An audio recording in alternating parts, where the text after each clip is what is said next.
여러분들은 뭐 할 때가 가장 행복하신가요? 저는 가만히 집에서 누워 좋아하는 TV 프로그램을 볼 때 가장 행복한 사람이랍니다. 말 그대로 요새 유행하는 소확행 아시죠? 그 소확행을 너무나 좋아하는 사람인데요. 근데 저와 너무 다른 반대의 사람을 만나게 되니 정말 지옥 같은 시간이었습니다. 청소하면서 늘 즐겨 듣던 사연 채널인데 제가 이렇게 사연을 보낼지는 몰랐네요. 조금 길어도 제 얘기를 꼭 들어주시면 감사하겠습니다. 제 소개를 간략하게 드리자면 전 프리랜서로 5년 정도 근무하고 있는 평범한 여성이랍니다. 원래는 직장을 다녔었는데 재택근무로 일을 전환하면서 수입은 그 전보다 줄었지만 마음과 몸은 정말 편하거든요. 저희 남편은 평범한 회사원이에요. 저는 결혼한 지 3년 정도밖에 되지 않은 풋풋한 신혼이랍니다. 아직 아이는 없고요. 둘 다 집에서 놀기 좋아하는 집순이라 코로나 때 솔직히 나가지 못해 답답한 적이 한 번도 없었습니다. 근데 저희 집이 정말 극강의 활발함을 가지신 분이 있는데요. 바로 저희 시어머니입니다. 저희 시어머니는 모임만 20개가 넘고 교회 다니시고 평일 주말 할 거 없이 늘 집에 안 계십니다. 시아버지는 남편 군대 갔을 때 돌아가셔서 시어머니 남편네 누나 이렇게 세 식구가 있는데요. 남편네 누나 저한테는 형님이시죠.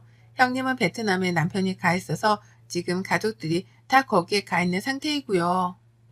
여기에는 어머님밖에 안 계셔서 저희 신혼집도 그래서 시댁이랑 가까운 곳으로 했어요.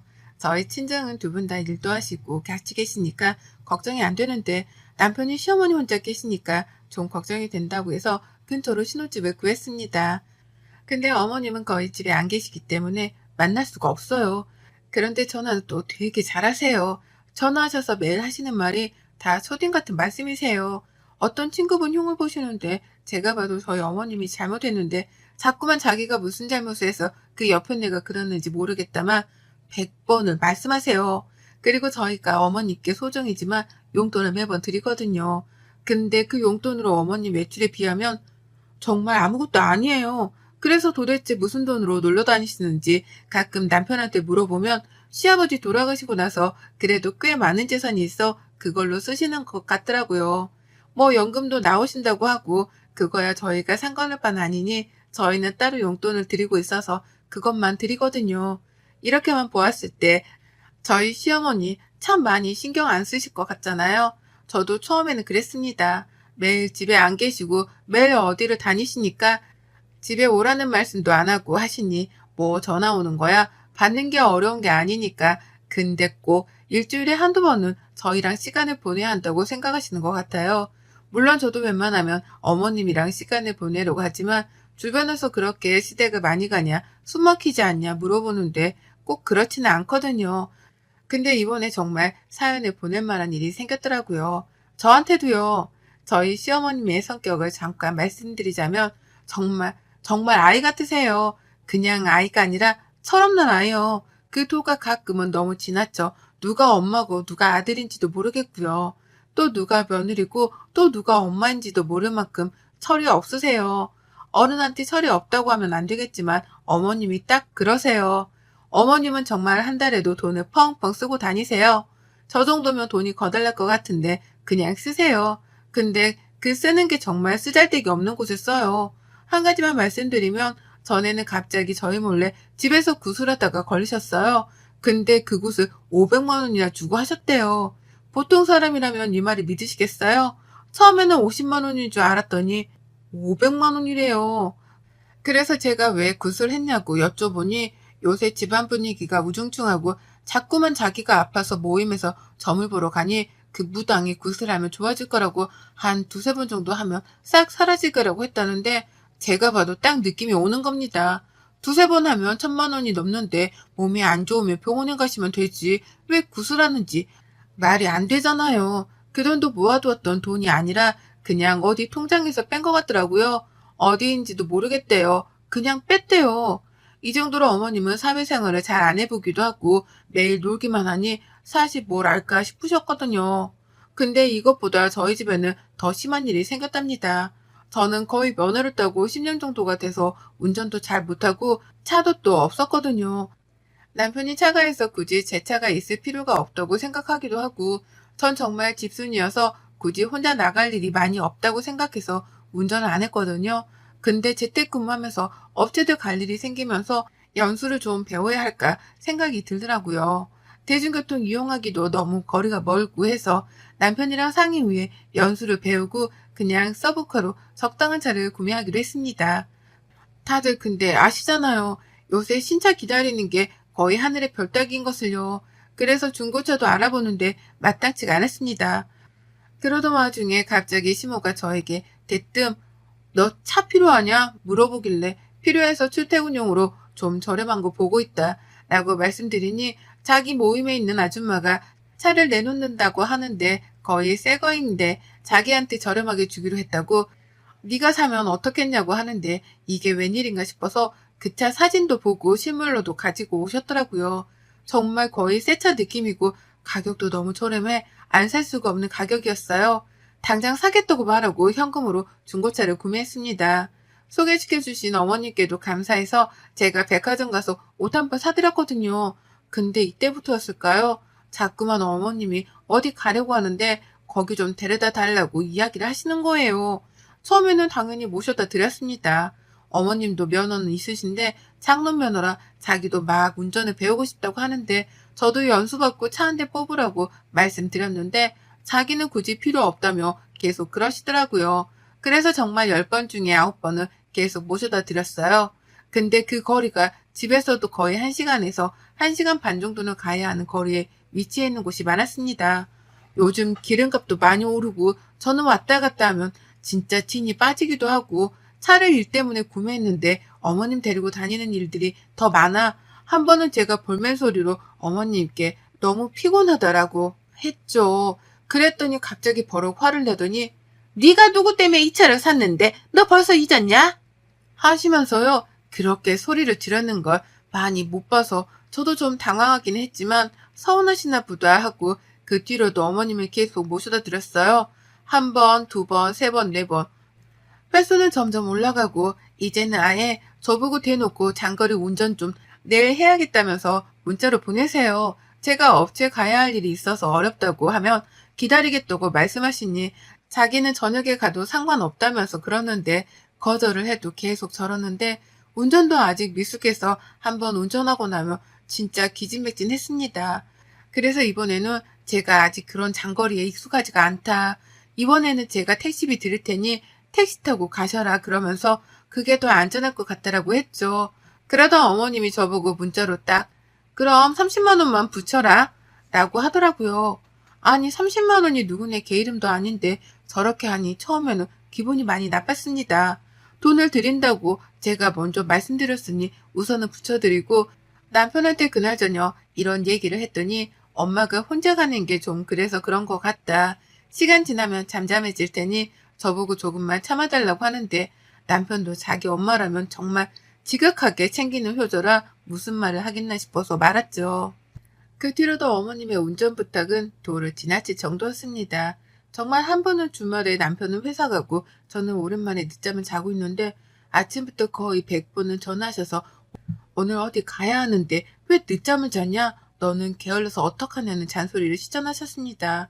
저도 그런 말씀은 없었는데 갑자기 왜 그러시냐 하니 저보고 빨리 오라고 지금 자기 빨리 데리러 오라고 하는 거예요. 저 일어난 지 10분도 안 됐는데 저러니 우선 모자만 푹 눌러쓰고 나갔어요. 근데 제가 저렇게 해드리면 고맙다 말 정도는 하실 수 있는데 가는 내내 계속 불평불만만 시전하시길래 귀 닫고 운전만 하고 갔습니다. 정말 차를 다시 팔아버려야 할 정도로 큰 고민하게 되었는데요. 도를 지나치는 어머님의 부탁에 아무래도 안 되겠다 싶어 어머님한테 백화점으로 쇼핑 가자고 말씀드리고 우선 기분을 좋게 만들어드린 후에 어머님께 넌지시 말씀을 드렸습니다. 어머님 모셔다 드리는 게 정말 싫어서가 아닌데 제가 앞으로 업체 다닐 일도 좀 많아지고 제가 운전이 아직 미숙해서 너무 장거리는 힘드네요. 그때는 어머님이 택시 타고 다니셔야 할 것 같아요. 뭐? 내가 너를 얼마나 불렀다고 그러냐? 아, 부르신 건 아니지만 그래도 많이 제가 어머님을 모셔다 드리니 운전을 한번 하고 오면 쓰러져서 아무 일도 못하고 자는 시간이 많아서요. 어머님이 이해 좀 해주세요. 라고 했더니 뭐 말로는 알겠다고 하더라고요. 그 뒤로는 좀 잠잠해진 것 같아서 저도 마음이 많이 놓였죠. 그리고 오랜만에 남편이 주말에 쉬어서 둘이 근처에 있는 호캉스에 가자 싶어 정말 오랜만에 둘이 여행을 갔습니다. 가까운 곳이라 짐을 간단하게 싸서 가서 영화도 보고 수영도 하고 저녁에는 와인도 마시고 오랜만에 둘이 보내니 참 좋았습니다. 역시 이런 게 결혼의 행복이다. 이러고 있을 때쯤 제가 씻고 나왔는데 모르는 번호로 전화가 10통이나 와 있는 거예요. 일 안 할 때는 업무 톡 받기 싫어서 무음으로 해놨는데 10통이나 와 있어서 뭐지 싶어서 전화를 받았습니다. 누구세요? 전화를 많이 하셨길래요. 정수지 씨 맞으시죠? 여기 경찰서입니다. 네? 경찰서요? 경찰서에서 왜? 처음에는 그 전화를 받고 저는 보이스피싱인 줄 알았어요. 그래서 끊으려는데 갑자기 경찰관께서 저보고 김옥순 씨 아시죠? 네, 저희 어머님이신데 왜 그러세요? 어머님 무슨 일 있으세요? 지금 김옥순 씨가 도로 위에서 교통사고를 해서 합의를 해야 할 것 같습니다. 근데 그 차가 정수지 씨 명의로 되어 있다고 하고 어머님이 면허는 있으신데 제가 보기엔 운전 미숙으로밖에 안 보여서 와보셔야 할 것 같습니다. 그 이야기를 듣는데 정말 머릿속이 새하얘지더라고요. 분명히 제 차는 집에 있고 한데 어머님이 왜 제 차를 가지고 나갔을까? 어떻게 가지고 나갔을까 싶기도 해서 남편한테 이 사실을 당장 알렸죠. 근데 남편은 어머님이 갑자기 아까 우리 집에 뭐 반찬을 가져다 두러 오신다면서 집 비밀번호를 알려달라고 했대요. 엄마가 뭔 반찬을 했냐 하니 자기도 모임 사람들이 가져다 줬는데 너무 맛있어서 너희도 가져다 주려고 하니 너네 여행 가니까 자기가 냉장고에 두고 간다고 하길래 집 비밀번호를 알려드렸다고 합니다. 남편도 그 얘기를 듣자마자 같이 호텔에서 나와 해당 경찰서로 갔습니다. 갔더니 어머님은 어떤 분이랑 싸우고 있고 경찰들은 말리고 있어 도대체 어떻게 된 일이냐고 남편이 버럭 화를 냈죠. 어떻게 이 사람 차를 타고 나갔냐니까 어머님 하시는 말이 참 아직도 기억에 남네요. 얘가 내가 정말 싸게 좋은 차 싸게 해줬더니 내가 몇 번 태워달라 하니까 그게 귀찮다고 하잖아. 근데 난 어디 갈 데가 있고 니네는 마침 여행 갔다길래 얘 차 좀 내가 타봤어. 뭐 도둑질한 것도 아니고 내가 뭐 죽을 죄를 쳤니? 라면서 뻔뻔하게 오히려 나오니까 할 말이 없더라고요. 차 상태를 사진으로 보니 제 차는 벌써 폐차 수준으로 찌그러져 있고 상대방 차는 다행히도 SUV라 손상도가 크긴 하지만 제 차만큼은 아닌데 사람이 다쳐 병원으로 가야겠다고 하는 겁니다. 블랙박스도 확인하는데 이건 초보인 제가 봐도 어머님 잘못이 100%인 것 같은데 자꾸만 우기니까 경찰관이 도로 통제 때문에 우선 모시고 왔다고 말씀하더라고요. 남편은 쪽팔린 지 고개만 푹 숙이고 있고 어머님은 자기가 뭘 잘못했느냐면서 계속 소리 고래고래 지르고 있어서 제가 큰 소리로 그러면 안 되지만 어머님 제발 제발 좀 그만하세요. 지금 여기 어머님만 있는 거 아니잖아요. 라고 했습니다. 그리고 도대체 어떻게 이런 일을 벌이셨냐고 물어보니 어머님의 진술서에 참 솔직하게 적으셨더라고요. 어머님은 저희가 여행 가는 걸 알고 남편한테 비밀번호를 물어 저희 집으로 들어오셨고 제 차키를 집어 차를 찾아서 도로로 나가는 순간 신호를 보고 가지 않다가 옆에서 오는 차와 부딪혔더라고요. 이건 근데 정말 도둑질이잖아요. 남의 차를 허락도 없이 타고 나가셨다는 게 몰래 쓰고 다시 가져다 놓으면 아무 일도 없다고 생각하셔서 그랬대요. 근데 제 차에 블랙박스도 있고 조금 생각하면 다 알 수도 있는데 모를 거라고 생각해 저런 행동을 했다니 이해가 가지 않고 또 너무나 어이가 없었지만 우선은 거기서 합의하는 게 가장 중요하다고 생각해서 먼저 보험사랑 이야기를 하고 다시 만나기로 한 후 경찰서에서 어머님을 모시고 나왔습니다. 남편은 도대체 무슨 생각으로 그랬냐고 난리치고 어머님은 내가 무슨 잘못을 했냐 그러고 그 뒤로도 저희 집은 전쟁 아닌 전쟁을 치르게 되었습니다. 우선 어머님이 사고에 피해 입은 분이 합의금 1,000만 원을 요구했고 어머님은 운전미숙의 면허증은 있지만 거의 장로면에 과실이 90% 나올 것 같아서 보험사에서도 그냥 합의하는 게 좋다고 했지만 어머님은 그런 돈도 없고 자기가 잘못한 게 없다고 계속 난리를 치셔가지고 지옥 같은 일주일이 흘러갔습니다. 저한테 사과 한마디 안 하시는 어머님을 보고 저는 있던 전까지 떨어져 버린 상황이고 남편 또한 엄마의 행동에 너무 화가 나 아무 말도 못하더라고요. 그러다 문득 도저히 어머님의 저런 엽기적인 행동을 볼 수 없었던 저는 시댁으로 넘어가서 이야기를 드렸습니다. 어머님, 저 두 번 말 안 해요. 저희 합의금 내드릴 돈 없고요. 어머님이 잘못 안 하셨다고 하셨으니 변호사 선임하셔서 소송하세요. 근데 그건 아셔야 돼요. 변호사 선임 비용만 해도 700에서 1000만 원이 들어요. 물론 이것보다 더 저렴한 곳도 있겠지만 그래도 어머님 과실이 조금이라도 덜 없어지게 하려면 당연히 대형 로펌, 잘하는 로펌에서 하셔야겠죠? 로펌은 아시죠? 어머님은 잘하는 똑똑 박사이시니까 저 더 이상 말하지 않을게요. 저희는 합의금 내드릴 돈 없고 어머님 잘못 인정하지 않으시면 더 이상 마세요. 내가 잘못이 없다는데 왜 자꾸 나한테 몰아가냐고. 그러니까 변호사 선임하시라니깐요. 근데 저희는 지켜드릴 수 없다고요. 왜 자식된 도리로 지켜드려야 해요? 어머님, 제 차 몰래 가져가서 타고 그것도 모자라 제 차로 사고까지 내서 지금 폐차 수준이라고요. 근데 저한테 미안하단 말 한마디 하셨어요? 제가 어머님 제 차 몰래 끌고 나간 것도 신고해서 소송 한번 걸어볼까요? 그것까지 안 하는 걸 지금 감사하게 생각하세요. 자식 부끄러운 줄 아시고요. 라고 말하니 그때 갑자기 어머님 얼굴이 울그락불그락 하면서 저희 보고 그만 가라 하고 방으로 들어가시더라고요.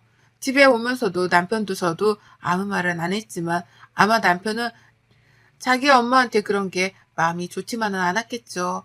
근데 그럴 수밖에 없던 걸 이해해 주리라 믿고 그 뒤로도 어머님 전화 모조리 차단했어요. 남편한테도 지금 어머님 더 이상 그렇게 막무가내 하는 거 고치고 싶으면 그만하라고요. 계속 편들어주면 어머님은 그게 맞다고 생각해. 지금은 이런 사고지만 다음번에 정말 사람 칠 수도 있다고 그렇게 되고 싶냐고 하니 자기도 차단한다고 하더라고요. 그 이후 한 3일 정도 차단하고 전화를 안 받으니 집으로 찾아오길래 문도 안 열고 스피커폰으로 말했어요. 돌아가시라고요. 그랬더니 막 앉아서 아이같이 우는데 그래도 저 안 열어줬어요.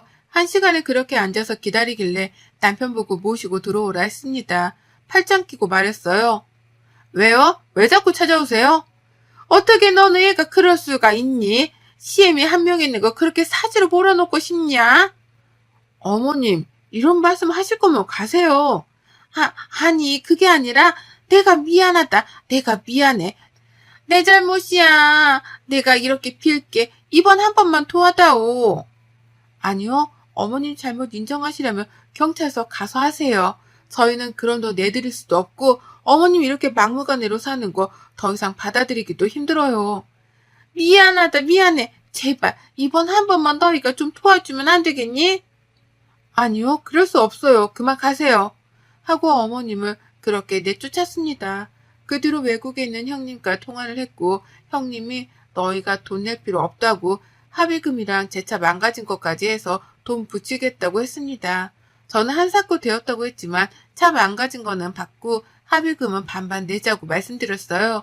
그리고 그 일이 마무리되고 나서 어머님께 다시 한번 찾아갔습니다. 각서를 받아내기 위함이었죠. 어머님이 지금 가지고 있으신 돈, 통장 등 다 저희가 관리하기로 했고요. 저희한테 앞으로 용돈 타서 쓰고 모임은 제가 반으로 줄이라고 말씀드렸어요. 그리고 제발 쓸데없는 데 다니지 말고 차라리 그 시간에 공부를 하라고 요양보호사 자격증 준비하시라고 했습니다. 어머님은 얼굴이 이내 못마땅했지만 어쩔 수 없음에 각서에 사인을 하고 혹시나 이행하지 않을 때 어떻게 할지 등도 다 함께 써서 변호사 사무실에 가서 공증까지 받았습니다. 남편은 뭘 그렇게까지 하냐고 했지만 어머님은 이렇게 하지 않으면 또다시 이럴 사람이라 지금 확실히 뿌리를 잡아야 한다고 했죠. 그 뒤로 어머님은 제가 늘 한 달마다 용돈을 드리고 어머님은 나가는 고정 비용 등을 어머님 통장에서 딱 그것만 빠져나갈 수 있도록 제가 넣어둔답니다. 모임은 반에서 반으로 줄이고 요양보호사를 지금 준비 중이세요. 그리고 따면 바로 일하기로 저랑 약속하셨습니다. 어머님은 집에서 사고 치는 것보다 일하시면서 있으신 게 더 나을 것 같다는 판단이 들어서였습니다. 또 예전과 다른 점을 말씀드리면 예전에는 막무가내셨다면 지금은 그냥 아무 말 없는 시어머니가 됐다고 해야 할까요? 물론 제가 너무한다고도 어머니 입장에서는 생각할 수 있겠지만 저는 이게 최선이라고 생각했습니다. 어머님은 이렇게 잡아줘야 나중에 더 큰 사고를 치지 않으실 테니까요. 이렇게 긴 걸 읽어주신 구독자분들께 감사드립니다. 저희 시어머니 철없는 막내딸이라고 생각하고 잘 케어해볼랍니다. 여러분의 생각은 댓글로 남겨주세요. 오늘도 시청해주셔서 정말 감사합니다.